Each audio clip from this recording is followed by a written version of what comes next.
उस समय ऐसा लग रहा था कि अपर्णा यादव इस पूरे मामले पर अपनी हामी भर देगी। अमित शाह से भी मुलाकात हुई थी इस पूरे मामले पर। बीजेपी ने उनको आगे बढ़ कर के ये जो है कहीं ना कहीं उपलब्धि देने की कोशिश की थी, लेकिन चूँकि मामला ताज़ा था मुलायम सिंह यादव के देहांत का, तो इसको लेकर के कहीं ना कहीं वो परिवार को प्राथमिकता देती नजर आई। लेकिन अब जबकि ये मुद्दा पुराना हो चुका है और ऐसे में मुझे लगता है कि डिम्पल यादव के खिलाफ अगर अपर्णा यादव ने मैनपुरी लोकसभा चुनाव से माफ़ कीजिए लोकसभा चुनाव में जो है वहाँ पर जो है उनके खिलाफ लड़ने के लिए समर्थन अपना दे दिया, तो ये अखिलेश यादव के लिए, शिवपाल यादव के लिए, पूरी समाजवादी पार्टी के लिए एक बड़ी चुनौती होगी। क्योंकि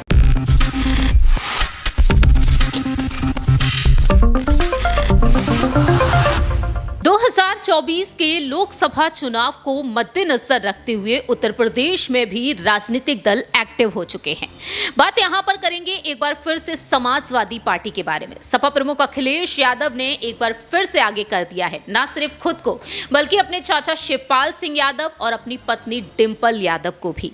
ऐसे में देखा जाए यादव कुनबे की बड़ी बहू डिम्पल यादव जो चर्चा का विषय बन चुकी हैं एक बार फिर से, लेकिन दूसरी ही तरफ सवाल खड़े होते हैं उनकी देवरानी यानी कि अपर्णा बिष्ट यादव को लेकर। क्या कुछ राजनीतिक भविष्य होगा अपर्णा का, इस पर जल्द से जल्द फैसला सुनाया जा सकता है बीजेपी आलाकमान की तरफ से।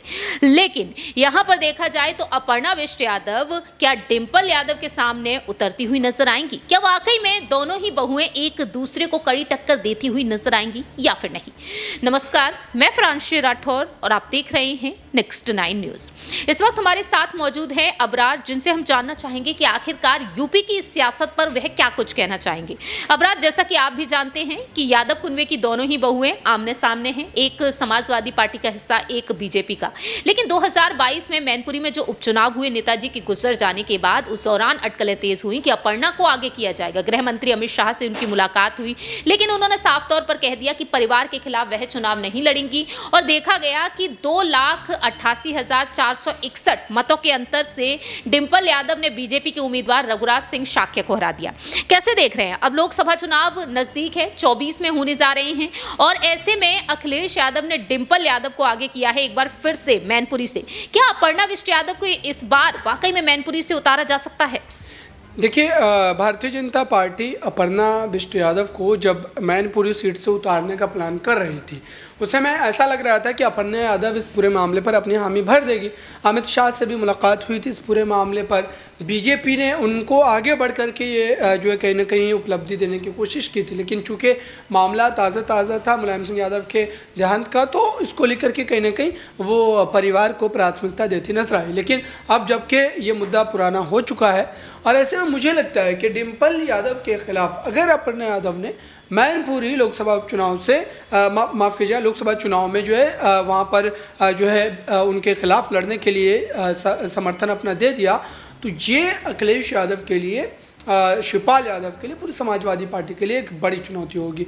क्योंकि जाहिर सी बात है कि वोटों का बिखराव होगा और ऐसे में भारतीय जनता पार्टी यहाँ पर जो बाजी मार सकती है और हो सकता है कि इस बार अगर मायावती गठबंधन में नहीं आती है तो मायावती भी अपने जो है प्रत्याशी को वहाँ पर उतारेगी और ऐसे में दलित वोट पूरी तरीके से बटेगा और उसका फ़ायदा बीजेपी को सीधे तौर पर मिलेगा।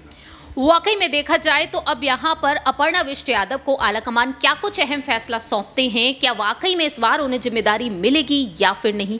ये बड़ा सवाल हर किसी के मन में अब भी उठा हुआ है। देखना होगा कि आखिरकार अपर्णा बिष्ट यादव 2022 के विधानसभा चुनाव में चुनाव लड़ती हुई नजर नहीं आई, बल्कि चुनावी प्रचार में ही वह व्यस्त नजर आई। क्या इस बार उन्हें लोकसभा चुनाव के लिए आगे किया जाएगा या फिर नहीं? फिलहाल इस खास रिपोर्ट में इतना ही। बाकी की तमाम अपडेट्स के लिए देखते रहिए नेक्स्ट 9 न्यूज।